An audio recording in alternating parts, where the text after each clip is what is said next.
Grant Johnson, Chairman, CEO, Esports Entertainment Group, is with us now. Obviously, you are in the right place at the right time. Give us some updates about what you've been seeing, how the company is faring, and the outlook going forward, because we know the pandemic, people were doing a lot of esports and gambling, right? Well, definitely. Obviously, Nicole, esports lives online, and that's where the people have been during the pandemic. Of course, to your comment, right place, right time. As you can see over my shoulder here, the pro teams have also recognized that esports is an area of growth for them to connect with their fans. Their players play esports, their fans play esports. And they're partnering with us to help develop that next generation of sports fans using esports as a relevant tool to connect with that future fan base. So we're pretty How does that work? I mean, I see all these great logos behind you. You can pick 1 or 2 or 10, whatever you want. But explain to me what a company like the ones behind you, a sporting, entity. How does the business model work? How does it make money for them and for you? Why is it a good partnership? Well, I'll start with I'll use the Eagles because that was the first team that partnered with us. The key prize, if you would, is seasons tickets. And the reason we chose seasons tickets with the Eagles, it's a 20-year waiting list for their fans to be able to buy seasons tickets. And so how the relationship works is we have the exclusive partnership rights, sponsorship rights of being their partner for providing esports tournaments for the Eagles for their fans. The fans then play in tournaments. The Eagles are effectively our marketing partner. They market to their fans to sign up on our platform. They pay a fee to participate in these events to win prizes of the team. And the prizes will be, as mentioned with the Eagles, it's seasons tickets or being able to play one of the players in a match, coming to the owner's box to see a game, getting signed paraphernalia, swag of the team, helmets, jerseys, etc. So it's addressing 2 desires of the fans. They get to play esports and they get to win prizes of the team that they follow. So that's where it connects, and that's why it works. They're effectively our marketing partner. We're their technology partner. And the prizes are different with each team. Of course, some of the teams, like the Patriots, have already taken the step where they've built an esports venue attached to their stadium, which is the Healy Center at Patriot Place, which, to the best of my knowledge, is the largest esports gaming venue in the United States, certainly attached to a traditional stadium. It's 14,000 square feet, and it's a venue where fans can come year-round, not just during season, and obviously not when we get back to normal here in the next few weeks, hopefully, few months at least. It will be heavily attended by Patriots fans who stay connected to the team by coming to the venue attached to the stadium. And we see that as a blueprint for all the teams we're currently working with.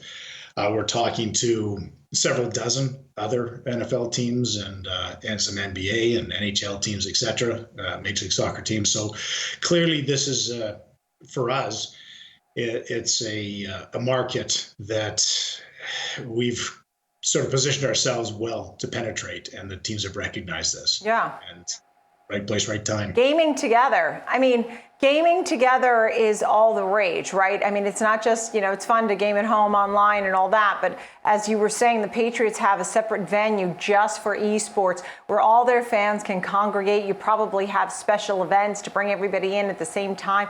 And there's a lot of things that are exciting about that. If you can't get to the game, particularly if it's off season, you get to be with people who love the same thing you do. And I get where you're coming from. You talk about partnerships you mentioned some of the NFL teams and soccer. And does this feel like this is only the beginning for your company when it comes to penetration and ability to grow? Absolutely. These are early days. These conversations, we're only a few months in. In a short period of time, in 6 months, we went from talking to 0 teams to talking to over 30. teams. So absolutely, it's early days. In fact, we've got a very exciting event taking place. We had hoped to do it around Memorial Day, but it looks like it's going to be in the summer, where we'll be rolling out LANDuel. And this is a product, Nicole, where gamers can come into a gaming venue, and I can play you. We're going to play Valorant. We're going to play Madden, FIFA, Mario Karts. And we're going to bet $5, and we're going to play against the other. The winner takes the pot. So that's a product. Once we get it tested in Atlantic City, we intend to roll it out through all of our gaming centers. So we're pretty excited about that, and that'll just increase that, that fan engagement, getting down there, socializing, playing against each other, playing in a skill-based tournament, playing for money. Yeah. I mean, it's very exciting. I mean, the concept too, and more legalized gambling, sports gambling throughout the United States. I mean, you tell me, you know best about what percentage of the states of America are you allowed to participate in? How close are you to all of them? And you made a recent acquisition too of Holodeck, and why that's good for your business. So tell me about the United States of America and why this acquisition is a good one. Sure. Well, in the U.S., there's two separate categories. There's the tournament play, which is playing for monetary prizes, like with the teams or like playing LANDuel.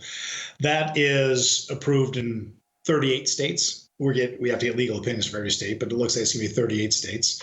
Then there's the gambling, and that's, we're betting on somebody else playing.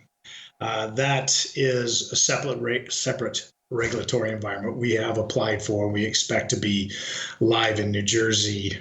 We had hoped to be live already, but COVID has slowed the process down. We'll be live, we expect July, for taking bets on esports in the state of New Jersey. I believe there's 20 states. It changes all the time, but I think there's currently 20 states that have. Yeah, roughly. Right. And now this acquisition of Holodeck and other acquisitions that may be coming, are you working on others that are important or not necessarily? Absolutely. No, we're pretty aggressive on that. As you can see, the logo's over my shoulder. We've been up on NASDAQ for just over a year now. April 14th last year. In that time, we acquired eSports Gaming Lead, Lucky Dino, Argyle, Flip Sports. We will be closing a transaction shortly here for GG Circuit Helix. The Holodeck, that addressed a certain component in esports. Content is extremely important, to be relevant, to be current, and we're producing a lot of content with these tournaments coming up here. So it was important to have a group and control the studios, the shoutcasting, etc., and organizing that content, making sure it was properly disseminated to social media channels. And that's why we acquired Holodeck, because they're specialists in that. The studio's right downtown in Midtown, or I guess Midtown Manhattan. Paul DeWally comes from the financial industry, but he's an esports fan. So he has kind of a unique mix of finance and esports. So we're we're pleased with having Paul and the Holodeck team is now part of our family. I haven't had a chance yet to get the logo up over my shoulder.